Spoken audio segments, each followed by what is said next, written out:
Okay, today we are doing an oral history with Dr. David Gillespie. It is 9:41 a.m. and the interviewer is Lisa Zaharova, Special Collections Librarian Archivist.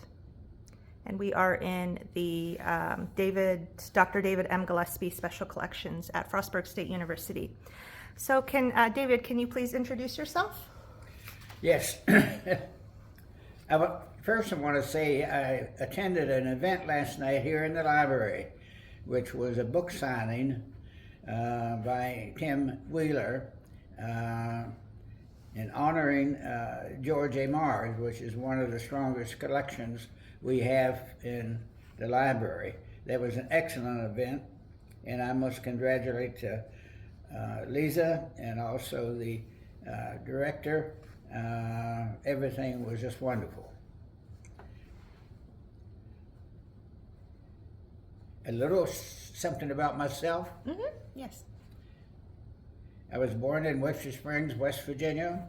It's about 3.5 hours south of here on Interstate 79. My father was a coal miner, and I was the 8th of 10 children. Wow. And there's still one younger sister still living, and I had a very nice childhood.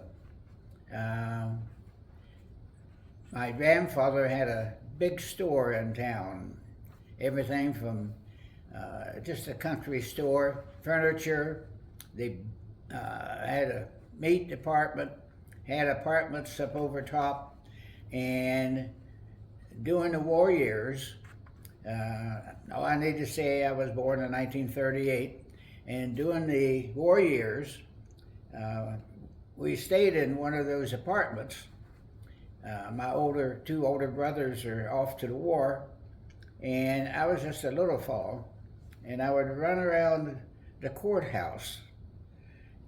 And the courthouse is an old stone building that had deep wells. And I would hop down in those wells, and I thought I was a soldier as well. And I would shoot everybody coming up and down the street. And I was about 5 years old at that time. And that was a lot of fun. Attended school in Webster Springs. And I repeated the 3rd grade because I was sick a lot that winter. And but when I got to high school, I was in pretty good shape. Made the honor roll a couple times. We didn't have a guidance counselor that encouraged a lot of kids to go on to college. And so, except I had one English history teacher encouraged me to go on to college sometime. So the only option in Webster Springs at that time was to go to the service. So 4 of us went to the service. We flipped a coin to see which outfit we'd go to, and I picked the Air Force, and I won. So we all went to the Air Force. 2 of those fellows retired from the Air Force. I stayed my 4 years and got out. But my duties in the Air Force was very important to me now that I look back over them. I was assigned to a radio radar repair with classes in St. Louis, Scott Air Force Base, but I was assigned to the United States Missile Program that was at Cape Canaveral, Florida, and we were a special unit, and we got to go in and do a lot of installation on the outside for communications, mainly a intercom system, and I got to stand by the Atlas missiles that they would shoot up, eventually went to the moon, and then I also had duty in the British West Indies. There were 11 missile sites or landing sites. And at the island of Antigua, I was there for 3 months and got to see a couple of the early spaceships when they were sending monkeys up, and they brought them into the dock there on Antigua. And then one day, out of the blue, my lieutenant came in and he said, "David, I think you need to go overseas." And I said, "This is overseas." And he said, "No, you need a duty somewhere else." And I said, "All right." So they sent me to Iceland. Oh. And I was at Isafjord, Iceland for 10 months. And there were 76 men on the site. And then they started closing it down because this was 1960. And they wanted to automate the radar site.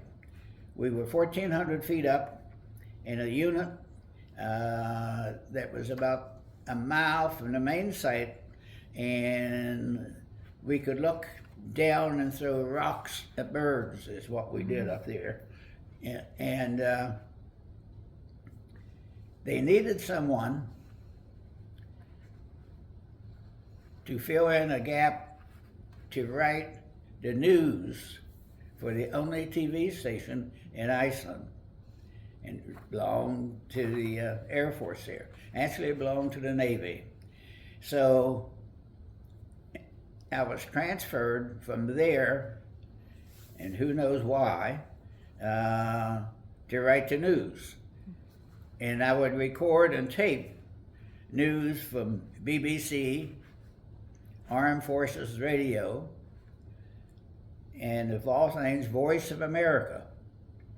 And I must make a note here, it's a shame that the Trump administration is doing away with Voice of America. That radio station was there throughout the world, and some of the best news sources that I could find. And I ended up writing 11 to 15 page, what I called a term paper, every day, which was news. I think I got the job because I could type and do shorthand. Well, short story from there, I got out of the service, worked the summer, applied for Glenville State College for admission, and was accepted. And 3 years later, I went summers as well. I'd saved enough money to go with almost a year and a half without borrowing any money. And so I finished there, and right after graduation, I married a lady who was a business manager, or a business major, and she had already graduated and taken a job in Hampshire County, and in Romney High School, a new high school. We were there because her brother was a band master with her, and he graduated from Frostburg, but I'll bring that in a little bit later. And I came up and taught driver education and history. Driver education because I needed 6 hours to fill in at Glenville to graduate, so they gave me a couple classes to take, and that's why. But it turns out that gave me my first job. From there, I applied for admission to Indiana University, but I transferred that year to the Eastern Shore at St. Michael's in Maryland because it paid a lot more than what we were making in West Virginia. Went from $3,400 a year to $5,300 a year, and that was a lot of big bucks in 1960s. And in doing that transfer, Indiana University accepted me and offered me an internship. I couldn't take it, couldn't accept it. I had to wait the year. So we lived off one salary and saved the other. Then that way we had extra money to go when we went to Indiana University in Bloomington. And that was good library science program. And I also got a couple publications out of it during that time. And then, out of the blue, the president of Glenville called me. He knew that I was about to finish the master's program. And he said, my library director is leaving, and I'd like for you to come and intern here for a semester. And basically, if I like you, I'll give you the job. And that's what I did. And I stayed 16 and a half years at Glenville. I was mayor a couple of times, a lot of community activities there. Then I got a internship at Florida State University for my PhD, and I had also, by that time, the Vietnam War had been going on, and I was right at the edge of it as far as the dates were concerned. So I was eligible to go back on my GI Bill, and I had enough for 18 months for that. So that turned out to be very, very nice. And after the PhD was done, I thought, well, I can move on, and I did. And I moved from Glenville to here with almost a $13,000 raise. And so, and one of the questions coming here was, they had just fired the previous library director, and John Zimmerman? what? John Zimmerman? No, they had an interim Oh, really? Okay. in there. Yeah, because I know he had served for many years. And, oh, yes, he did. And the interim also applied for the job. Mm-hmm.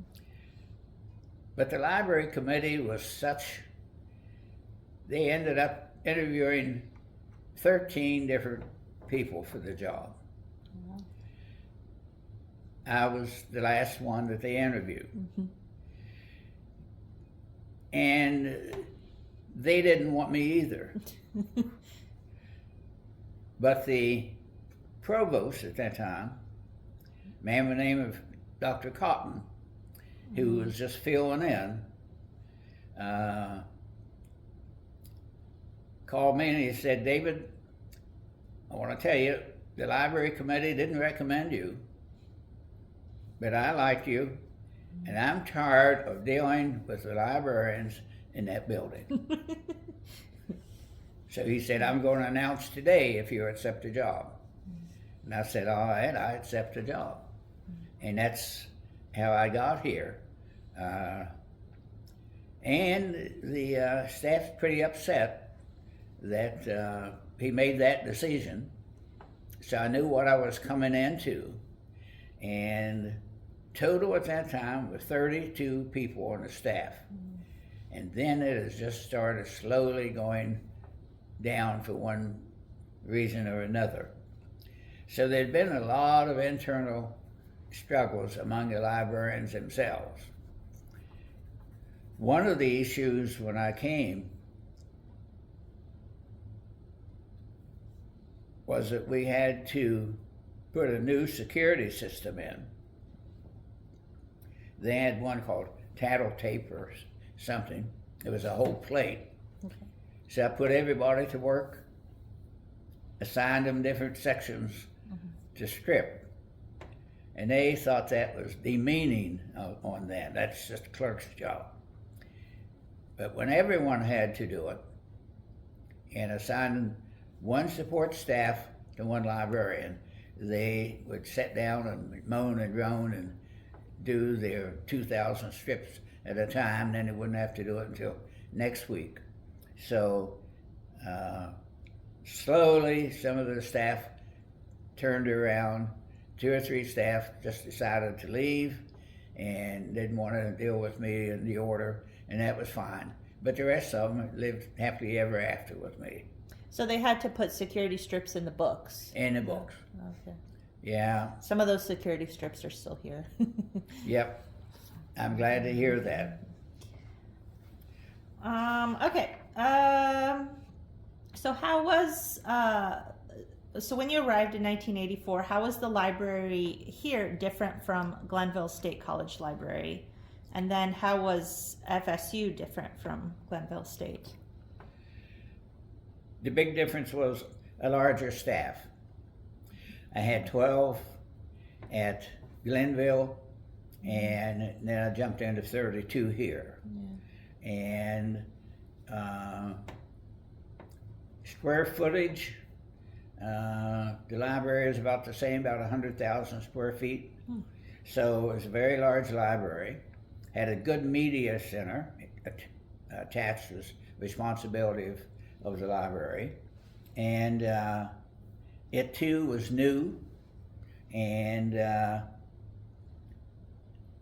it was just an extreme, very attractive building, the same as this one is here today, even. And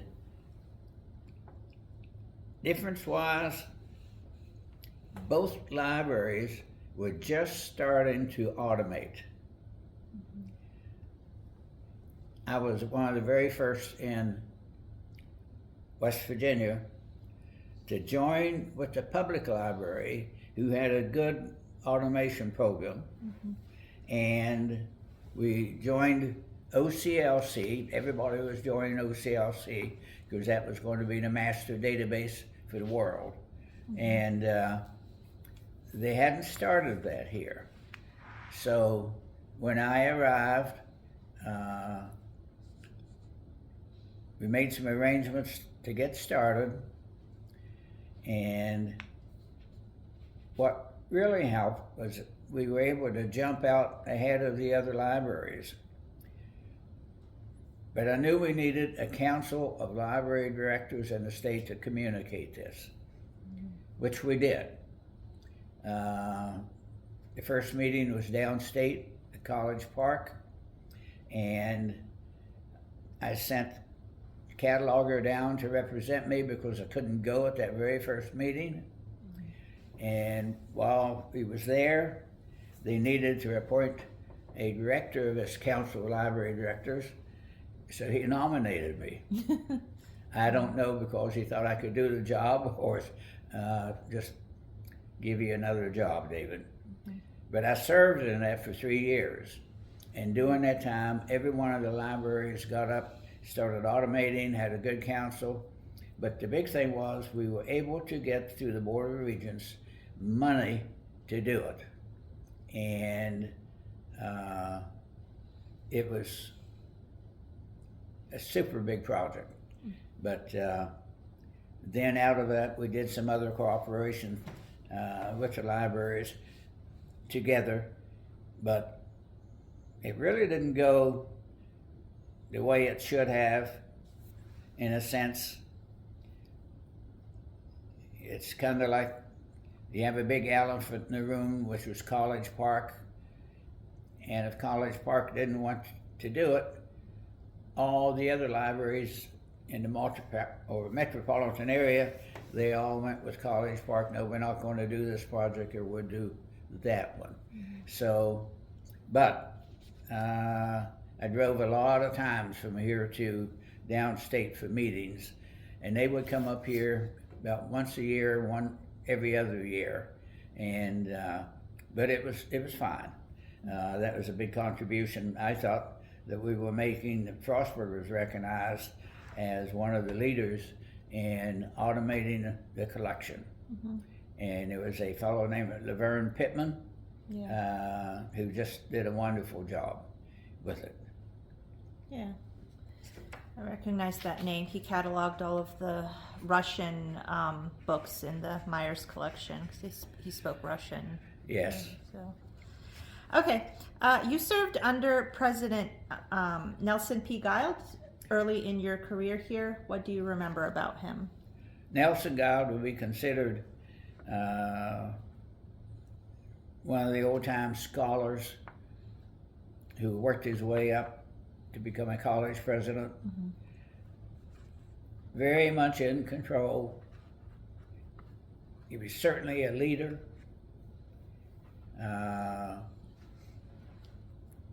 When he came, he said, "Now, David, when you get in here, get settled, I want you to join the Rotary Club. I'll nominate you.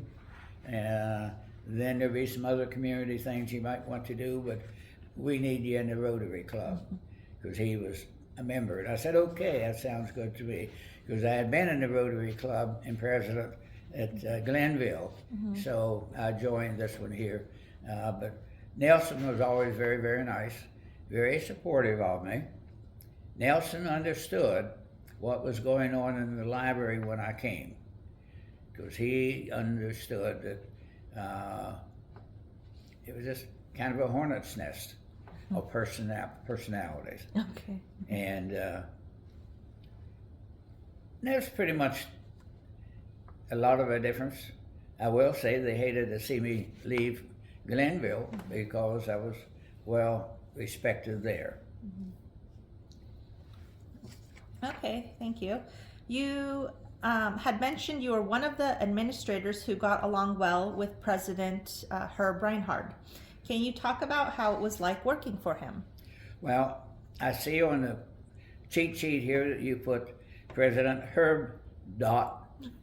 That's how he preferred to write his name. That's what he told him to do. Yes. I said, Herb Dot, put that in there, Reinhard. I got along with him wonderfully. When he first arrived on campus, met with the faculty, there was some grumbling when he came.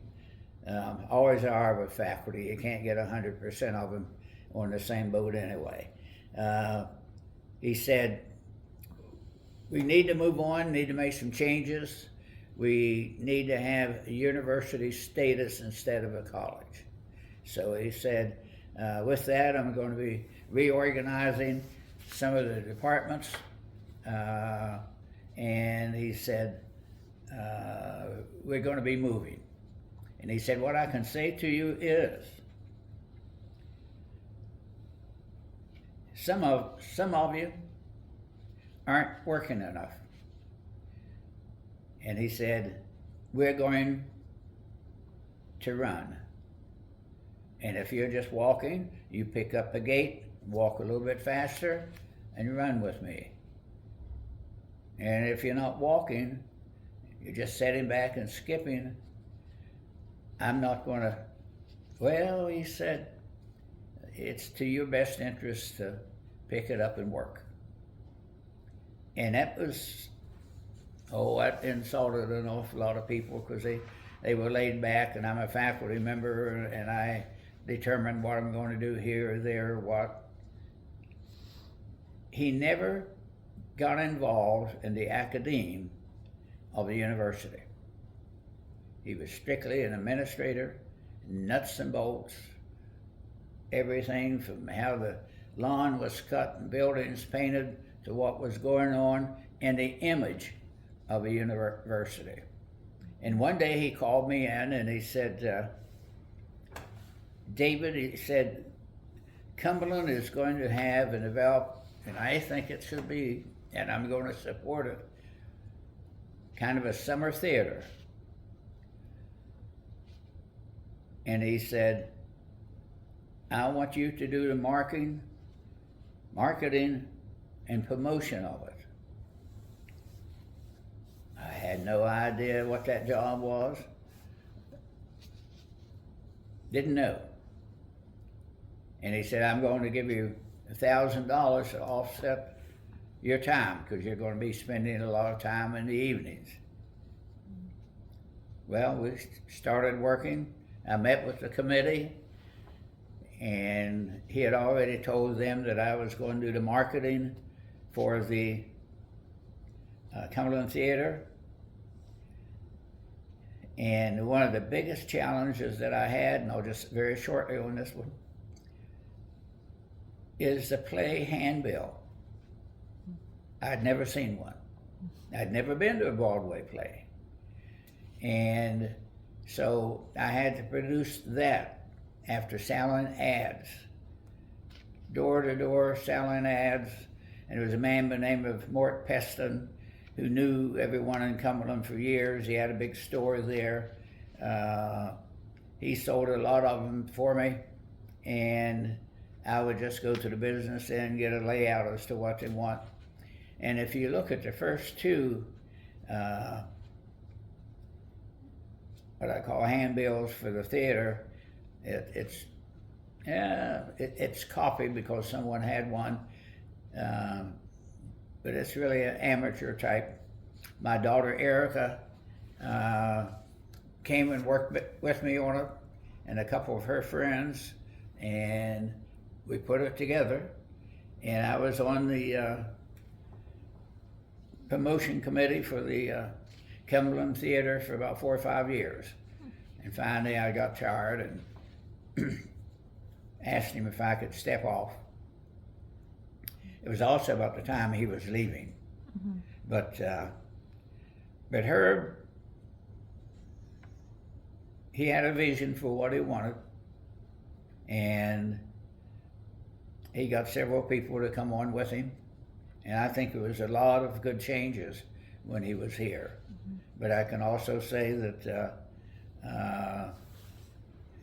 the faculty, I think, generally thought he wasn't showing them the respect that they thought that they should have. Mm-hmm. But to Herb, you got to earn that with me. Okay.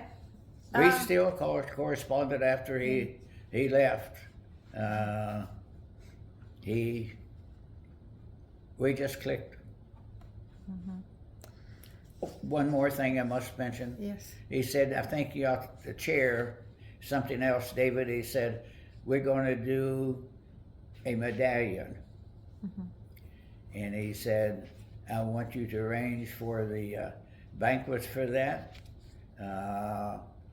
I'll get the nominee who we're going to award it to, and we'll get an art person here to design the medallion. And we did 3 of those, and that was very, very nice. It was kind of a black tie. Also there, he thought the university should sponsor a black tie community dance every year. So I did those, and they were very successful as well. Yeah, so who were the 3 medallions awarded to? Yeah. One was Louis J. Ort. Who? Louis J. Ort. Oh, yes. That was the important one. The second one was Donald Schaefer. Yes. I don't know who the third one was. And I can't think either. Well, we'll find out that later. Okay. So at FSU, you were well known for your fundraising ability. Can you talk about how you started working on developing endowments for the library and for the campus as a whole? Well,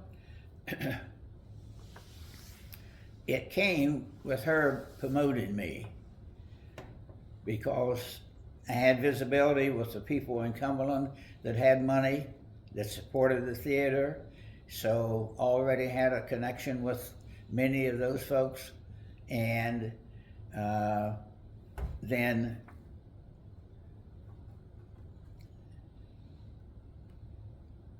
I'd like to go back just one little thing. Okay. I helped establish the first endowment at Glenville, mm-hmm. raised money for that, which was for a faculty person. And I kind of got involved in fundraising there. I mean, that's about the time that I was leaving. So then when I got here, it kind of just all fell in place. Then the community, these community dances, 3 or 4 of them, again, put me in with folks. My name was out there with Herb, and so that was kind of someone at my back when I went fundraising. But the biggest fundraiser was Louis J. Ort, and he talked to me an awful lot of times and gave me a lot of tips. And he said one of the things is, he said, I never asked for money.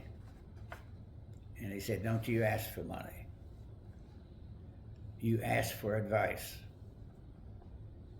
And it would work like this. I've got some issues that I need to do here in the library. I need some funding for an area. I'm not sure how to go about it yet. So what's your recommendation? What do you think? You know, and believe it or not, they'd end up giving you advice and giving you money. Mm-hmm. But if you're just asking for money, they give you advice, and it's usually negative. But if you ask for advice, then they would give you money. And he said that's what it worked. And Louis J. Ort and the Shriners headed up the program for taking children to the Shriners Hospital, raised money for that, to pay for that across the United States. He was a big fundraiser, and he was also a big BSer, and he just knew he liked that style. And people knew that if he was coming around, you always talked about money. And so, and here again, I was kind of in that group. And he would also tell me who I ought to ask for advice for the Cumberland Theater when they needed money, and that came about. Mm-hmm. Now, Woody Peeler was a good friend of Lou Ort's, and his wife was also a West Virginian, and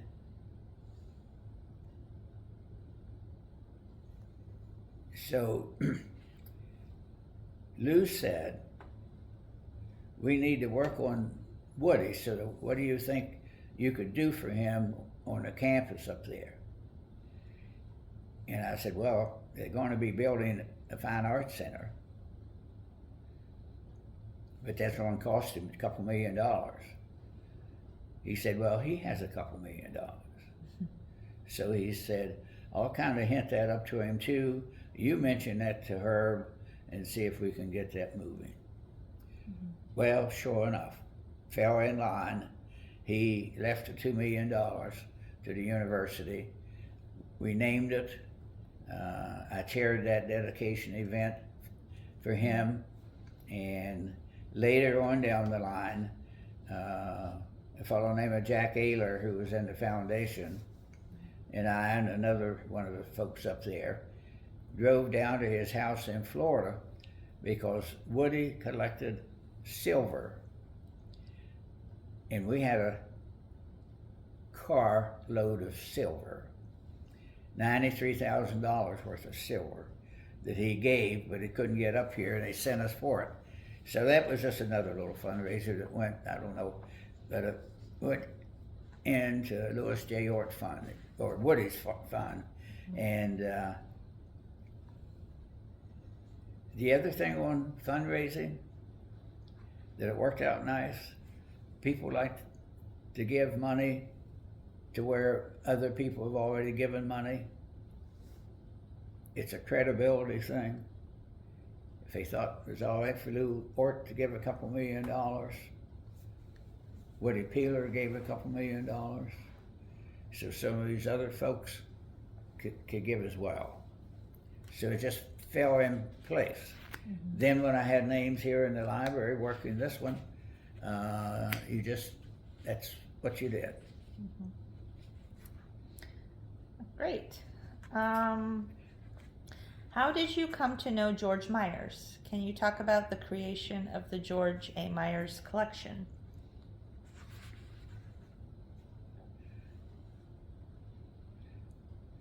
George Meyers was a local union organizer in his early years from Coney, and George had worked himself into the CIO and as a labor union, also negotiator, union organizer. The timing was right for George at that time. And a shorter story is George joined the Communist Party USA, and from there he gave him a publication outlet that was nationwide. And George was a very imposing person, very tall, very big, super personality, and he was in his niche to be an organizer for a union. But how it got organized, he had an office in New York, and he would take the night shuttle up and forth from Baltimore to New York, and he'd stay with a friend in New York, and he was getting ready to retire. Mm-hmm. And his sisters, Catherine and Mary Meyers, Coney, actually campaigned and got a library built. But they were local leaders in their community, came to me one day. I knew them through the Council of the Alleghenies, and said that George had a collection that he'd like to leave somewhere. And I said, I didn't know George. And I said, what type of a collection is it? And they said, well, he's a union person, organizer, and said he was also a member of the Communist Party USA. I said, oh, okay, I'd be interested in that. Because in my college days, in a history class that I had was Latin American history. In the 60s, it was all a lot of communist revolution going on. I took every country in Latin America and studied every communist leader from every one of those countries. I had a background in Russian. I had a couple courses in college on Russia. I liked the Russian Revolution because Europe always had a lot of revolutions. And it was just something to learn in history. So when I found out what George had and who he was and what, I said, oh, I'd like to have a collection here. Had no idea how large it was going to be, but it's turned out to be a very significant one. And here again, when people found out George gave the materials, they wanted to give theirs because, here again, credibility. If George, good enough for George, it's good enough for me, I'll give my materials I had. Getting the Fasanelli print collection was significant. Thomas Capampa's poster collection was truly a gift. But we also received so many other pamphlets, and I think, if I can recall that right, 5,713 in the collection as of now.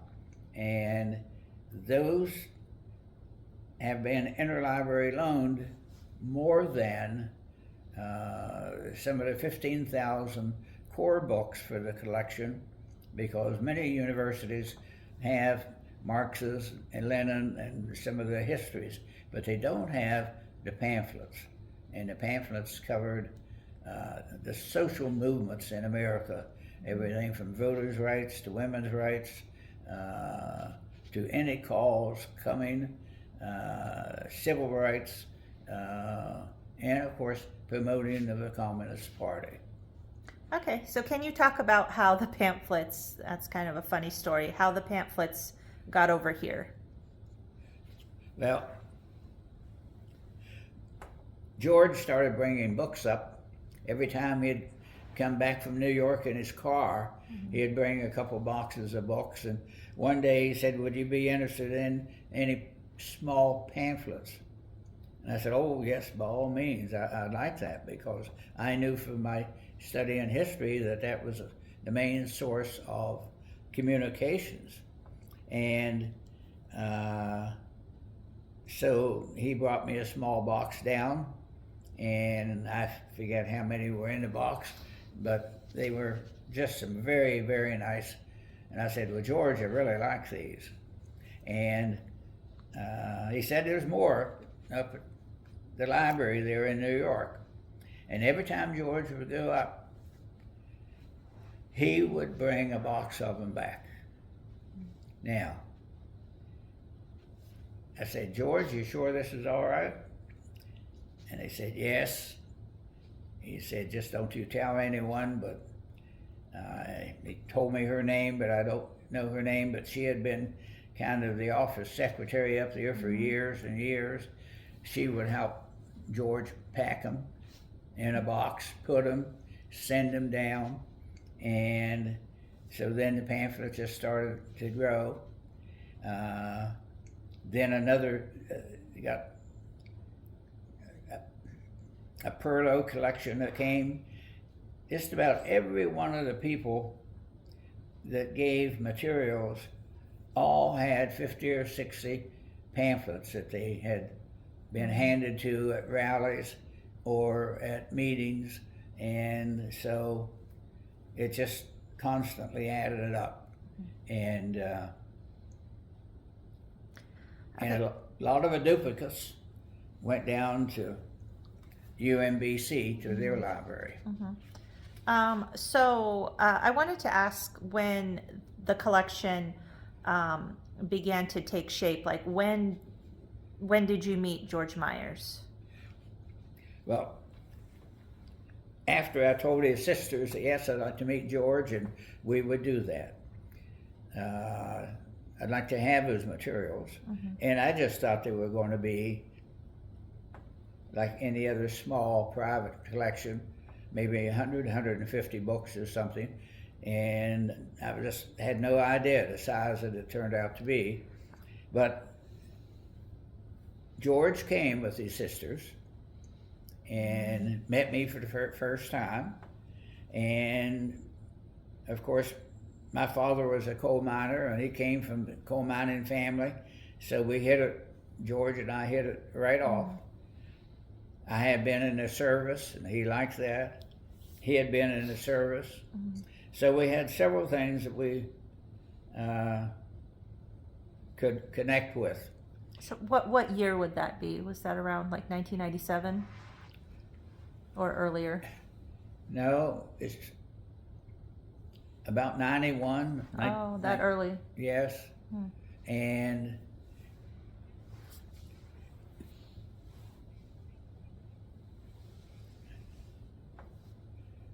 you can't hear that, can you? Slightly. Okay, I can no. pause. All right, 1991. 1991.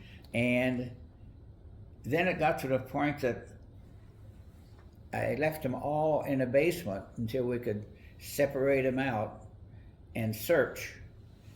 First thing I knew that there were 200, 300, 400, 1,000, 2,000 down in the basement. And I think the library staff could see what was happening and what was coming, and especially those in technical processing, they knew it wasn't going to stop. And so to ease the pain of that, we were able to employ some people to just do some of the early checking in holdings in the system, and would shove up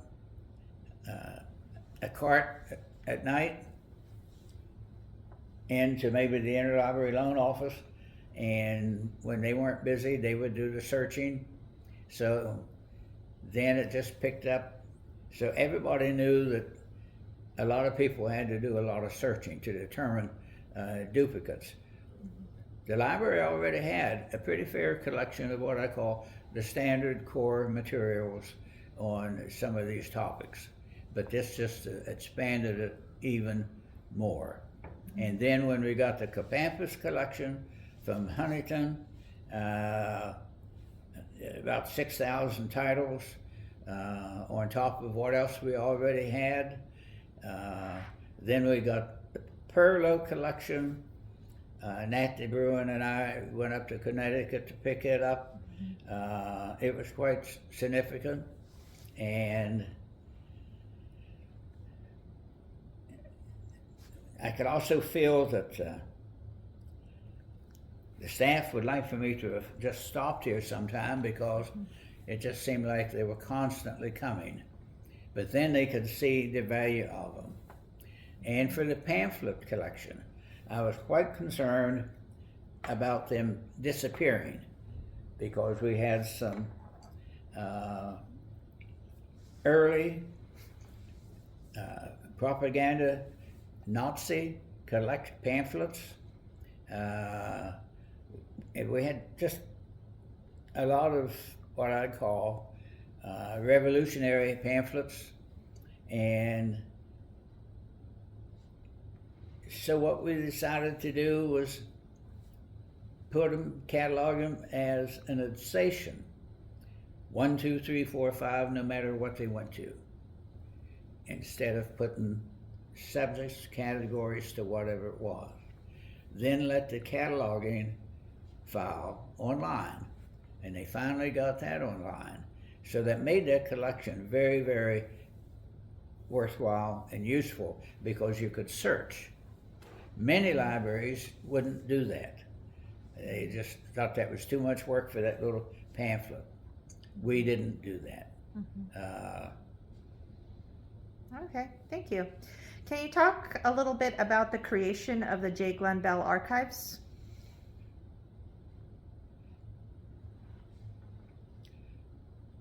J. Glenn Beall left his collection right after he served his time as senator. Yeah, we started receiving it, I believe, in 1977. Yeah, and it had sat here just in file cabinets, basically, back there. No one did anything with it.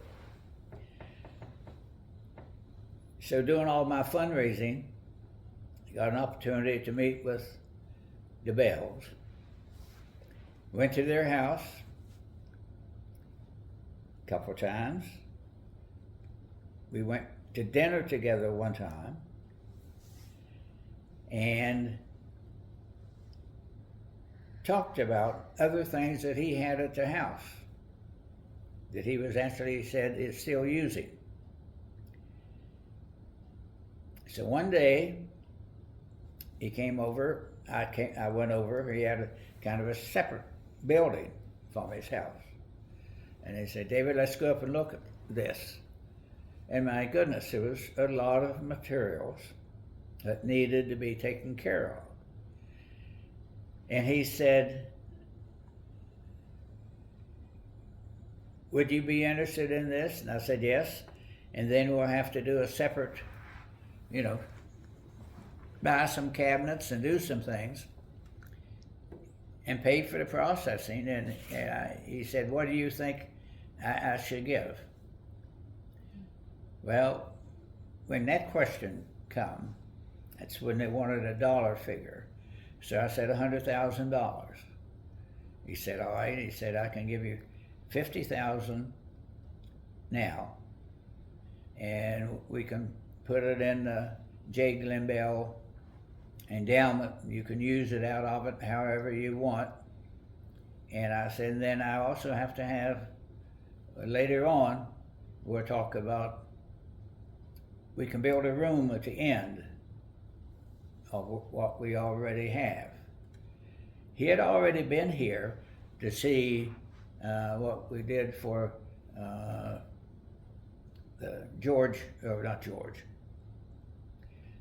Louis J. Ort tables, that room, and that was just going to be a meeting room. And so I said, we'll put that on the other end of it. And he said, okay. And so the foundation up there was very cooperative, and they said, we will also give some money to help do that room, get it designed. So we got it designed, and I knew what I wanted. But what came along with that also was a J. Glenville Institute. And we thought that that was going to be part of the library to administer that. But the political faculty here thought it ought to be in political science, that they ought to use that as an institute.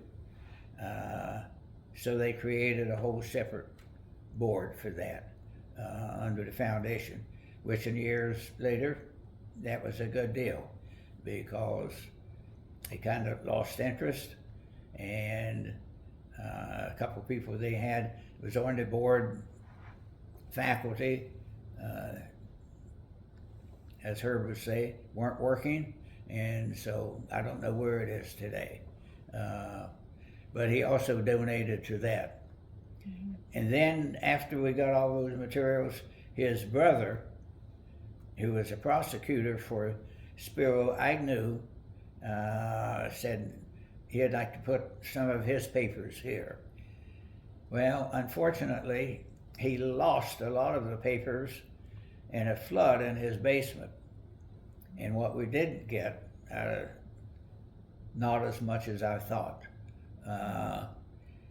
And he was going to give us $50,000 for his. Well, it ended up that George's wife gave another $50,000 to the endowment that went in for the collection. Okay, so the archives, it was built in like 2006, and it was meant to store both the George Meyers collection and the J. Glenville collection, yes, which were on political opposite sides of the spectrum. Were there any concerns about that, or was it a big happy place for everybody? It's all a happy place. George thought that was interesting, because he knew George. Mm-hmm. George ran as a write-in candidate for the U.S. Senate when he ran. And so at that time, after the election, they didn't even publish how many votes George got. They probably didn't even count them. And we tried to find the data to see if we could find it. There was no record of it whatsoever. But George said he could never find it either. So he said, I do know, my two sisters wrote my name in. I said, there should be at least two there. And, but no, they got along fine. Mm-hmm. Great. Okay, what are some other projects you have been proud to be a part of at FSU?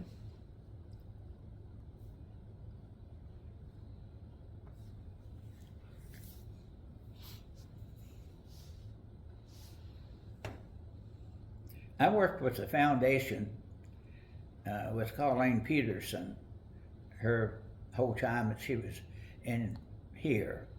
And that also, of course, helped with the fundraising, and did a lot of work for some other fundraising. Wasn't related to the library, it was related to the university. And I always enjoyed that. I guess I'll just pat myself on the back and say I guess I had enough credibility that it added something when we went to visit people and what we were going to do. Colleen and I went downstate, I don't know, 3 or 4 times for different individuals, met with them, and Colleen did, I was just kind of a backup for Colleen. Colleen did the talking, and got a few faculty endowments for faculty that retired and what have you. But one of the big projects that I would have to say was getting the coal mining maps, a J.J. Rutledge collection. A fellow named Ben Goldberg,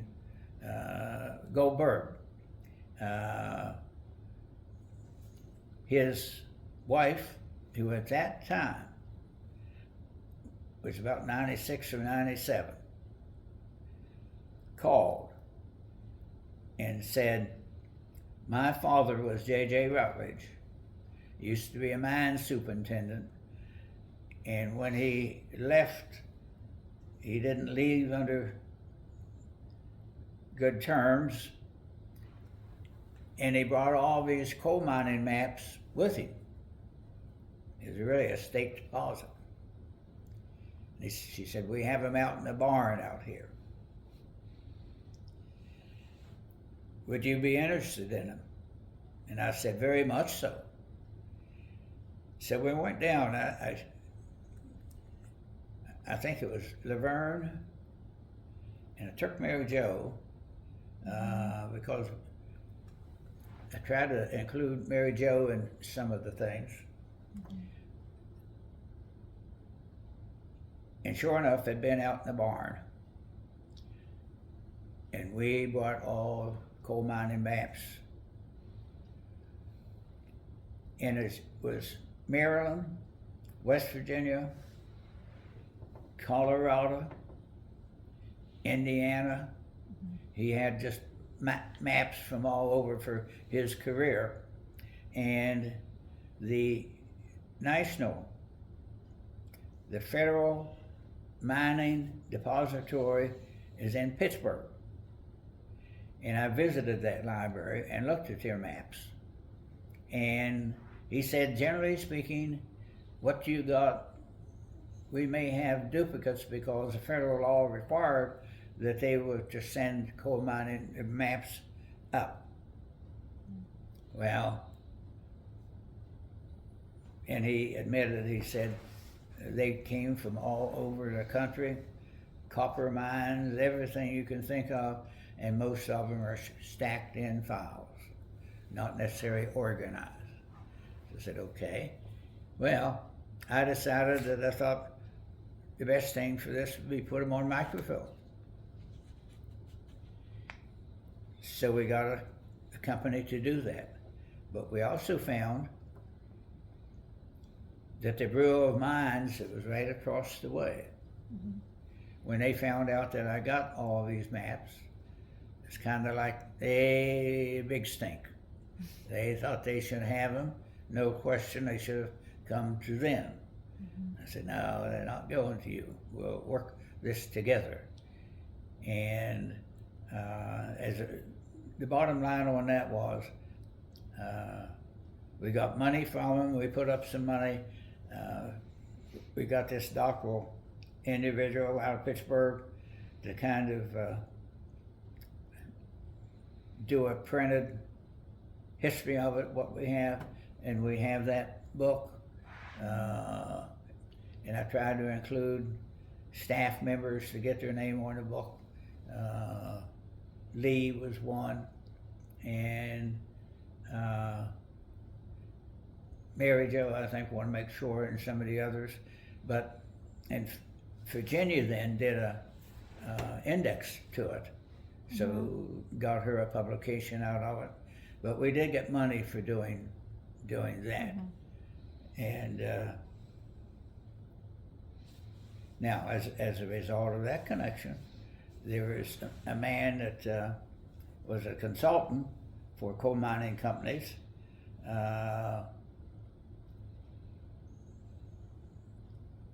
With Lee's husband over in student affairs, they wanted to bring in Matea. Do you know her name, the singer? No. Her fee was $10,000. And I knew one of the benefactors here wanted to give some money. So I worked with them and actually got that $10,000 and that went over to student affairs for her to come. And she also performed in town and did a concert here on campus. That was another little project. Nice. I love that. But one of the best one I really enjoyed was doing the work and studies on the Braddock Trail that runs right through town and right through the campus here. And so we went up in Pennsylvania to see one of the very last relatives of a man that did a lot of work on it at the turn of the century because it was a tourist thing too. He would take people to walk the Braddock Trail. And so that was Was that Bob Vance? Bob Vance came later, but Bob did. And I like to say we got everything ready for Bob, and then Bob came, and then he walked. Okay, great. Okay, we'll go to, do you have anything else you would like to share? I want to go back to Bob Vance. Okay. Bob was a great character actor, and I think that's what he wanted to do, and he missed it, and he saw that opportunity, and that's what he got on the Braddock Trail, and he was very effective with that. Okay, what did you just say? Do you have anything else you'd like to share? No, I can say that I've had some outstanding staff members during my tenure, support staff. Went through an awful lot of students during that time when we had money, and I think we had a good impact with them to try to get them involved and not just shelving books or whatever, but I think that I eventually had super good support. I also had a couple grievances filed against me. One was with before Herb got here, and it was Cotton. And Cotton said, "I know those people." He said, "No, David, you just move on, forget about it. It's not going to go anywhere." But one of them did go to a civil rights issue in Washington, D.C., and the university had to submit letters on that, and because I fired her. She just simply wasn't doing her job, she left. And I would say, and I should say, that I've also had to let, 5 or 6 go. And the approach to that is not, you're fired like Trump did in some of his TV shows, or today, with the federal government. One particular follow I remember in government documents, I said, this isn't the fit for you. This isn't the best fit. And I'm going to be willing to help you find a better job, more suitable to what you want. And they got the message without a big confrontation. And that has happened 3 or 4 times. All right. Well, thank you, David.